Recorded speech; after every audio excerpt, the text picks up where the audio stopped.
No era mi imaginación. Nunca recuerdo si tenía 9 o 10 años cuando mis papás se separaron. Esos meses son borrosos, una neblina de cajas, gritos ahogados y el sonido metálico de llaves nuevas probándose en cerraduras ajenas. Mi papá pasó por muchos alquileres diferentes, lugares que nunca sentí como míos. Pero hay una casa, esa sí que no la voy a olvidar. Era el primer alquiler de mi papá tras el divorcio. Mis semanas se dividían, de lunes a viernes con mamá, y los fines de semana en ese lugar. Los primeros fines de semana fueron tranquilos. Una calma tensa, como la que precede a la tormenta, nada raro sucedía, pero una noche, esa noche fue la peor de mi vida. Recuerdo que me acosté y cerré los ojos, intentando encontrar el sueño en una cama que olía a sábanas nuevas y aire guardado. Todo estaba en silencio, ese silencio pesado de las casas que no tienen historia familiar. Y de repente, el sonido. Era un sonido metálico, rítmico. Alguien estaba batiendo algo en una taza de cristal. Podía imaginarlo perfectamente, una cuchara metálica chocando contra las paredes de vidrio. Es mi papá, pensé de inmediato, con un alivio infantil. Él siempre se toma un té digestivo después de cenar. A lo mejor le duele la panza, me dije, tratando de ignorar que la cocina estaba lejos y el sonido parecía estar demasiado cerca, pero el ruido no paraba. Pasaron 20 minutos que se sintieron como horas. El sonido se me metía en la cabeza, como un reloj contando los segundos hacia algo terrible. Mi respiración se aceleró. Finalmente, el miedo a lo desconocido pudo más que la vergüenza, y grité en voz alta. «Pa, ¿te estás haciendo un té?». Nadie contestó. El silencio que siguió fue absoluto, roto solo por mi propio corazón palpitando en mis oídos. Llamé otra vez, más fuerte, mi voz temblando. «Pa, papá, papi». Nada. Ni un sonido de su cuarto. Ni una pisada. Ni siquiera la confirmación de que me había escuchado. Y entonces, como si mi voz hubiera sido la señal que estaba esperando, el sonido en la cocina regresó. Fue entonces cuando la parálisis física empezó. No podía moverme. Mis ojos, como si tuvieran voluntad propia, se clavaron en la ventana de mi cuarto. Tenía cortinas, pero no eran muy gruesas. El farol de la calle proyectaba una luz mortecina que dibujaba sombras extrañas. Vi algo colgando del techo. Tenía la forma de un tubo largo y delgado. Mis ojos luchaban por enfocar, por entender qué era.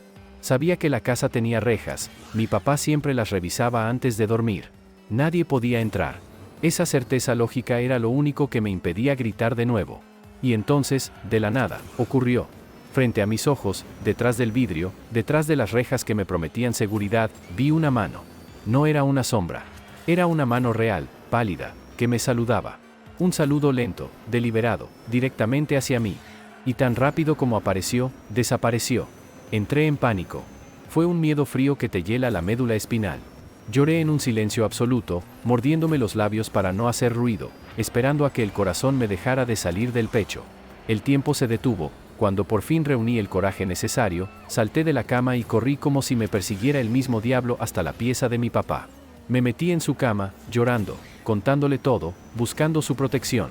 Él me abrazó, pero sus palabras no me dieron consuelo. «Esta casa no está bendecida», me susurró, y su voz no sonaba a broma. «Yo también he visto cosas peores. Se apoderan de tu mente, te hacen ver cosas que no están ahí, cosas imposibles». Me quedé helada. No estaba loca. Mi papá me creía. Pero su confesión solo hizo que la habitación se sintiera más pequeña. Me acosté con él, dándole la espalda al resto de la habitación. Y entonces, los ruidos cambiaron. Empecé a escuchar algo detrás de mí. No en la cocina, sino ahí mismo, en el cuarto. Era el sonido de bolsas de plástico siendo escarbadas. Como si algo estuviera buscando algo. Y después, pasos. Pasos que se acercaban a la cama. Lentos. Pesados. Se acercaban, pero nunca llegaban a tocarme. Nunca olvidaré esa sensación de estar atrapada, de saber que algo estaba ahí, a centímetros de mí, jugando conmigo. Hasta el día de hoy, él siempre me dice que yo tengo una conexión con el más allá. Dice que yo puedo ver lo que los demás no puede. Esa noche fue real. Y sé que esa sombra, y esa mano, y esa taza que nadie batió, siguen ahí, esperando al siguiente inquilino de esa casa sin bendición. No suelo hablar de esto porque la gente asume que la memoria de una adolescente de 15 años es propensa a la fantasía. Mi madre siempre dijo que era mi imaginación activa. Pero la imaginación no te eriza los vellos de la nuca ni te hace sentir el aliento gélido de algo que no tiene pulmones. Vivíamos en una zona rural, en una casa que marcaba el final de un camino de tierra. Para llegar, había que recorrer un tramo largo, flanqueado por maleza seca que crujía con el menor cambio de presión y sentía el peso en la espalda. Todo empezó con la sensación de una masa. No era un paso ligero, era algo pesado y vasto que se movía a mi ritmo, exactamente 3 pasos detrás de mí. Si yo aceleraba, el peso aceleraba. Si me detenía en seco, el silencio que seguía era demasiado perfecto, como si algo acabara de contener la respiración. Giré la cabeza cientos de veces. Nunca había nadie. Solo el polvo asentándose y las sombras de los árboles estirándose como dedos sobre el camino.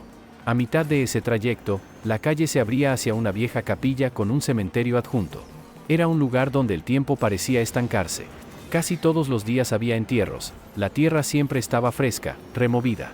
Lo que nunca pude explicarle a mi madre fueron los sábados. A partir de la medianoche, desde el fondo de esa calle sin salida, empezaban los cantos. No eran himnos religiosos. Eran sonidos monótonos, carentes de emoción, que subían por el campo hasta mi ventana. El detalle que aún me persigue: una tarde, mi mejor amiga me miró con un terror genuino. Me contó que su abuela había empezado a asistir a esa capilla. Ya no es ella, me susurró. Hay un vacío en sus ojos que no estaba antes.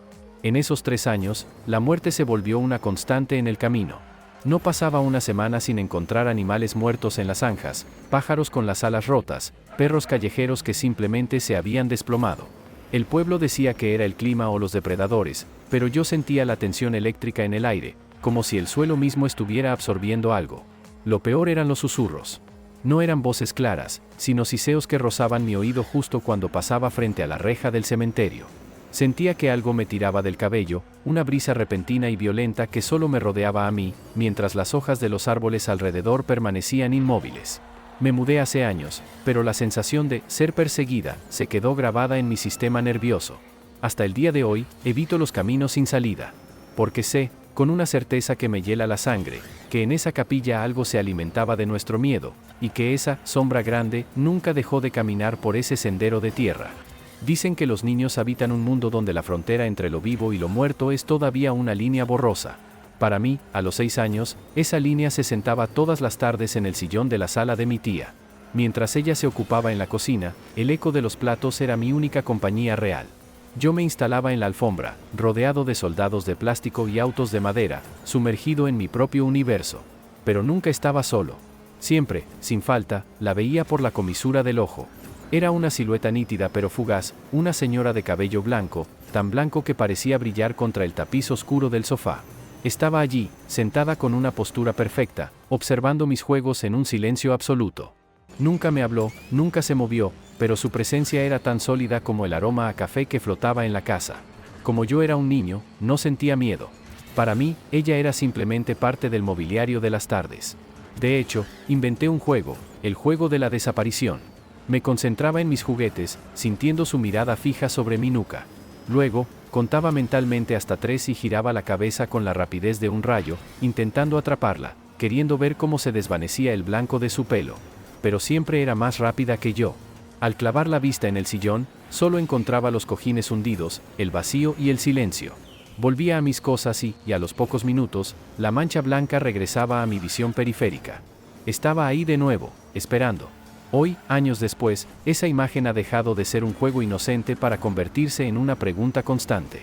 A veces me pregunto si ella realmente se iba cuando yo volteaba, o si simplemente se movía a un ángulo que mis ojos ya no podían alcanzar. Pero lo que más me inquieta es pensar en mi tía. Me dejaba solo en la sala porque sabía que alguien más, alguien de pelo blanco y paciencia eterna, ¿ya me estaba cuidando? Gracias por quedarte hasta el final, no olvides suscríbete y seguirme para más fragmentos de esta realidad rota, y recuerda, lo que ves de reojo, también te está viendo a ti.